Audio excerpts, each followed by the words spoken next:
Hello, my name is Twix, and this is a part 1 video to a new series I'm creating called BFM Autism, where I get to talk about dogfighting, the physics and geometry behind it, in the hopes of teaching people.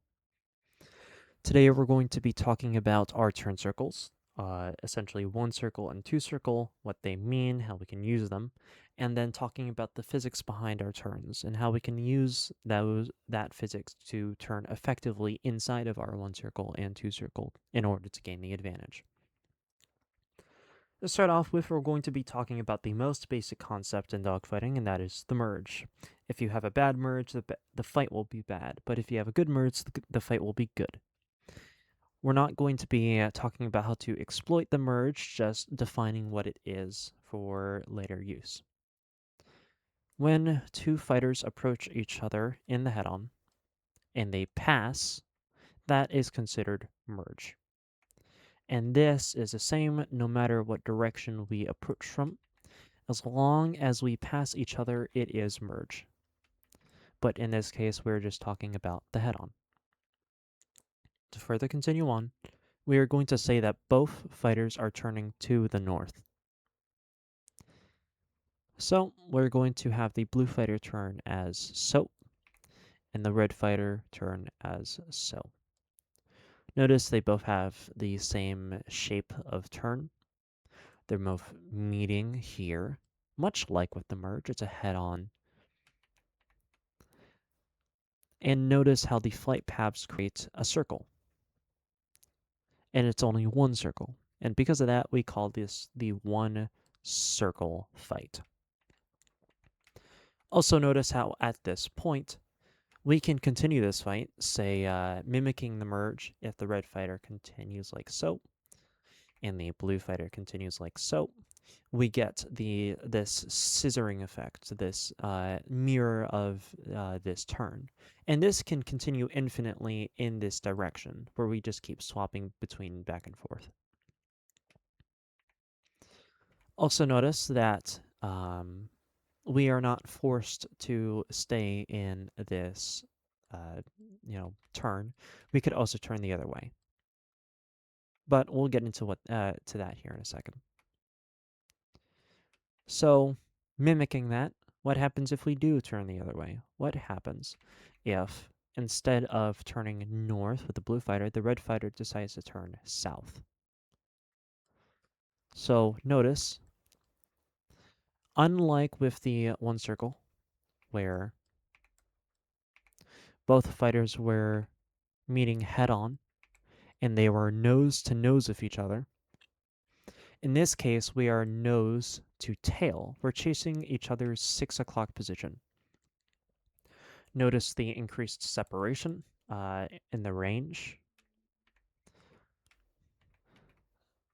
And if we allow this fight to continue, we will meet up in the center.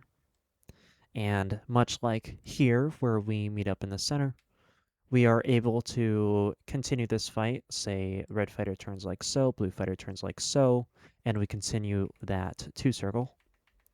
Or just the same, one fighter turns like so, the other fighter turns like so, and we start getting that one circle fight. We start to notice that any time two fighters approach that head-on and pass each other, we are able to redefine the fight however we want and do whatever we desire. And it's important to keep that in mind. Okay, so we have designated that a fighter can turn either with the other bandit or against the bandit, and creating either a one circle or a two circle off of that. But why is this important? Well, it's because it changes the way that we approach the fight. It changes the physics. It changes the way that we are supposed to turn, because these fights require different strategies and different ways of being efficient. And let's discuss what that means. When we are in an aircraft, we turn in a circle. We're not doing, squares out here. We're not turning in 90-degree angles. We are turning in circles. And so it's important to define in the most basic components what our turn actually is. And what it is we have a turn radius from the center of the turn, which we call the post. We can label the radius as r. And we have a speed at which we come around the turn, how fast we are rotating around this central point.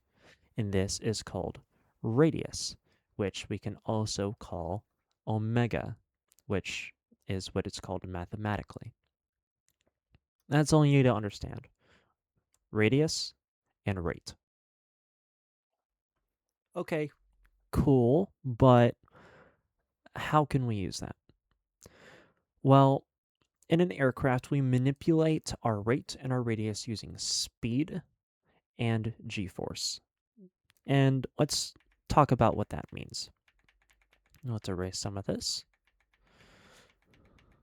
I'm going to redraw our circle.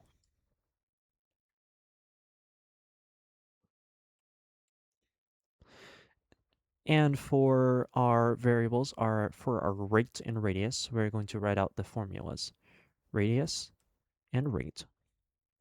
Radius is equal to velocity squared divided by centripetal acceleration. And we'll get into what that means here in a second. With rate, it is equal to centripetal acceleration divided by velocity. Notice how in the radius equation, velocity is squared, while in the rate equation, it is not. Okay, but what does this mean? These are just letters, right? Well, let's go back to our turn circle. Let's imagine we have a center of our turn, the post, and then we have an aircraft turning along that post, turning around it. We're rotating around that point. And let's draw a free body diagram, if you remember from your physics classes. We are going to have our velocity pointing in this direction. I'm going to label it as v for v.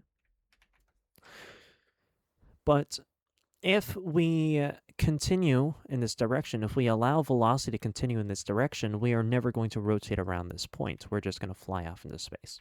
So we need to enact a force upon velocity to cause it to turn. And that force is centripetal acceleration. And we can draw that as so. Now, it might be easier to understand if we draw this centripetal acceleration force or vector as enacting directly on velocity itself. Centripetal acceleration. And the thought process is this.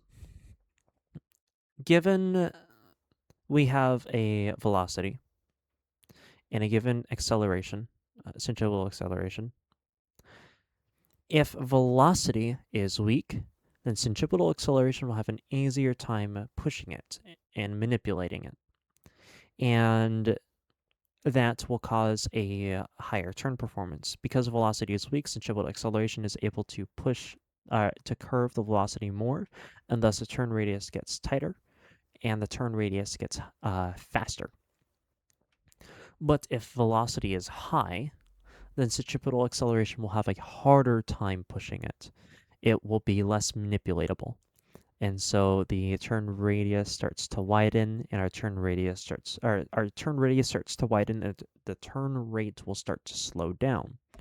The turn performance gets degraded. And it's literally just a ratio between velocity and centripetal acceleration. We're just trying to balance out one or the other. If velocity is high, centripetal acceleration has a harder time working against it. If velocity is low, centripetal acceleration has an easier time working against it. And that is why in these rate and radius equations, these are the only two variables we see, velocity and centripetal acceleration.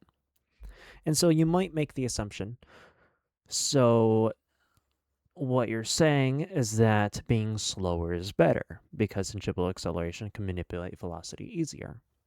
And while that is mathematically correct, it's forgetting something important. It's that centripetal acceleration requires velocity. Centripetal acceleration is, in another term, essentially g-force. And g-force mathematically, when we talk about this formally, is referred to as n, which is a load factor. but we're going to use g-force for today. When we are slow, where velocity is weak, the assumption is that centripetal acceleration will have an easier time manipulating it. But centripetal acceleration is created by pulling into the turn. We are the ones creating centripetal acceleration. We create that through g-force. And g-force is, by extension, lift. We produce greater lift on the wings, and that causes us to produce a force into the turn, that force being centripetal acceleration. But to produce g-force, we need to have lift. And if we are low speed, we cannot produce lift. We have less air moving over the wings, which means less lift, which means centripetal acceleration is weaker. That means the g-force is weaker. Centripetal acceleration will be weaker against velocity when velocity is slow. So both of them go down together. And the same thing occurs when we get fast. When we get fast, more air is moving over the wings. We start producing more lift. We're able to turn into the circle harder. Centripetal acceleration gets stronger. The g-force is stronger. And so, as velocity increases, centripetal acceleration also increases. And so, you might assume that, they work in tandem. And we are able to manipulate the centripetal acceleration velocity to our advantage. When it comes to turn performance, we can imagine a graph like so, where the y-axis is, say, turn rate, and the x-axis is velocity. There comes a point where right here, which is called VC, where the velocity and the centripetal acceleration are balanced out right here. Now, in practice, this is a point of a turn where we are pulling as hard as we can, where centripetal acceleration is maxed out. And as such, velocity begins to drop because we are spending energy pulling a high g-force to create a high centripetal acceleration. And because we are creating a very, very strong centripetal acceleration against a velocity that is about medium, we get a very high performance, thus why it is so high up on the turn rate graph. But as we start losing speed, we start losing our capability to produce lift, and thus the centripetal acceleration starts to die. Centripetal acceleration is getting weaker, which means the turn rate is getting weaker until, we're at 0 or whatever. But a similar thing happens on the other side. As we increase speed on the left side, we are making ourselves able to achieve higher amounts of centripetal acceleration. We're able to achieve a higher g-force up until this point of VC. But as we get faster, we have already achieved the maximal amount of g-force, the maximal amount of centripetal acceleration that we can produce. And because of that, the AC will not change, but the velocity will continue to rise. And so this ratio will start to get out of whack. The velocity gets stronger, the centripetal acceleration stays the same, and the centripetal acceleration starts struggling to fight against it, and thus we start losing performance. Okay, cool. What about turn radius? Well, again, it is squared, so the relationship is not linear. We don't get this very nice peak. And let me explain what the turn radius is. When it comes to turn radius, the graph will look a lot like this. We have our y-axis, x-axis. X-axis is going to be velocity, y-axis is radius. Notice how there's a very big cliff, then about here it starts to change, and then it increases as we get faster. This speed right here is, actually we're going to move this over. Right about here is VC, and right here is VS, which is where we start to stall. When we have a high velocity, it's the same relationship where velocity against centripetal acceleration, centripetal acceleration can't work very well against velocity, and thus the turn is wider. And we can see that reflected here. The radius is very high. But because velocity is squared, something interesting is happening. When we lose speed, such as with the turn rate equation, we see that velocity and centripetal acceleration go down in tandem. But in the radius equation, that is not happening because velocity is squared. The loss of speed causes centripetal acceleration to die out. Centripetal acceleration dying out causes the radius to increase. But the loss of speed causes radius to decrease because centripetal acceleration has to work, it gets to work easier. But because it is squared, the effect of the velocity reducing radius is stronger than that of centripetal acceleration increasing radius. And so instead of balancing each other out, the loss of speed will win out in affecting the radius, causing a constant decrease in radius as speed drops all the way down until we start to stall. And when we start to stall, we can make a very basic assumption.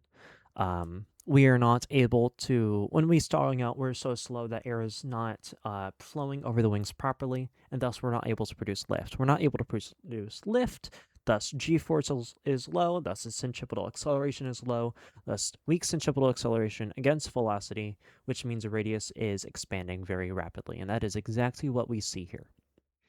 And so with this relationship, we start to understand that we must interact with rate and radius in different manners, with different mindsets, because they operate fundamentally differently.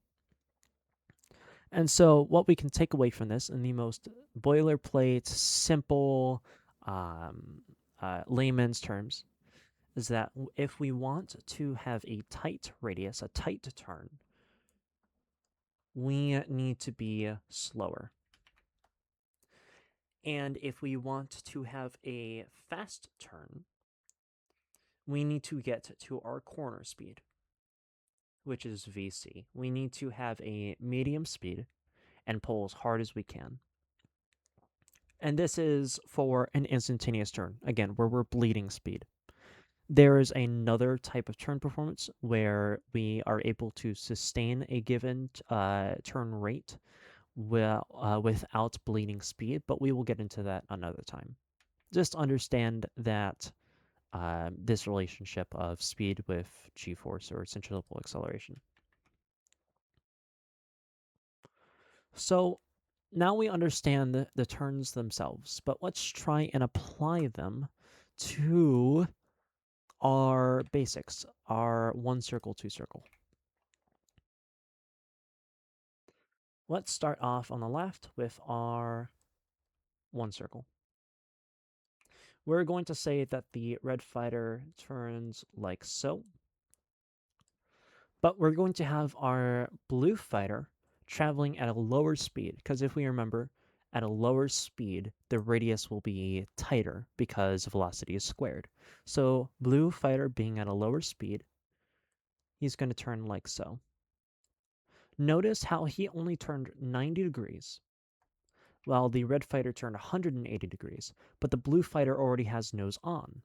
Well, that's because he was able to cut inside the circle. In the one circle, the radius is king, because it's about who can reduce their downrange motion. Because as you recall, when we have our one circle fight, it's able to constantly move into infinity. And the entire fight is moving to the north forever. And so if we can get the other person to go out in front and travel more downrange than we do, then we will get behind them and kill them. And that is exactly what we're doing with tightening our radius. The blue fighter is traveling less in that direction while the red fighter is going out in front. Okay, what happens if the blue fighter turns the other direction, though? Like so. We have the same turn performance. The red fighter is turning with a wider turn and is traveling 180 degrees. So they have a wide radius and a very high rate. But the blue fighter is traveling with a very tight radius, but a very slow rate. So the advantage might not be perfectly obvious yet, but let's let the fight play out by one more unit of time, by one more tick. The red fighter will travel like so, and the blue fighter will travel like so. And you start to recognize how the red fighter has the advantage. I could actually make this a little better.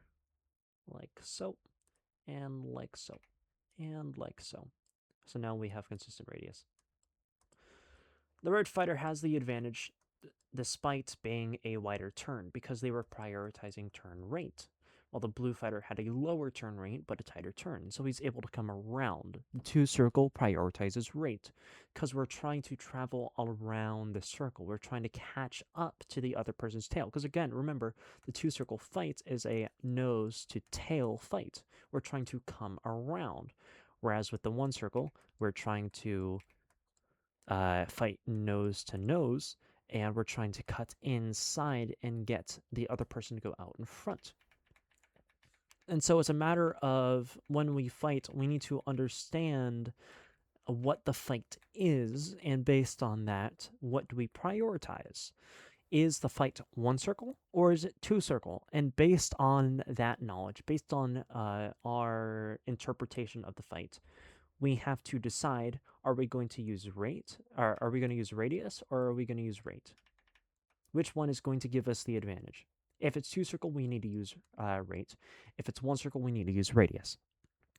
And remembering that and understanding that and getting that down to muscle memory and down to intuition, to secondhand knowledge and instinct, where you see the fight turn into a two circle and you instantly start thinking about rate. Or if you see the fight turning to a one circle and you instantly start thinking about radius. And with that, the implications with the kinematics, where you start to think, okay, I need to be slower, or okay, I need to be faster. That is important towards being efficient and being effective in the fight. And these things are pretty easy to develop relatively quickly. You just need to do a couple cycles of, okay, now it's one circle, okay, now it's two circle, and then, attaching to that one circle, okay, radius, and two circle, okay, rate. That is going to be all for today. That's the very basic fundamentals of turn circles and kinematics. The next video is likely going to be talking about the geometry of turns, how we can manipulate the merge, how we can see fights be dirty as in asymmetric or not aligned with each other, and how that changes the fight either to our advantage or to our disadvantage. I hope you have a good day and keep on learning.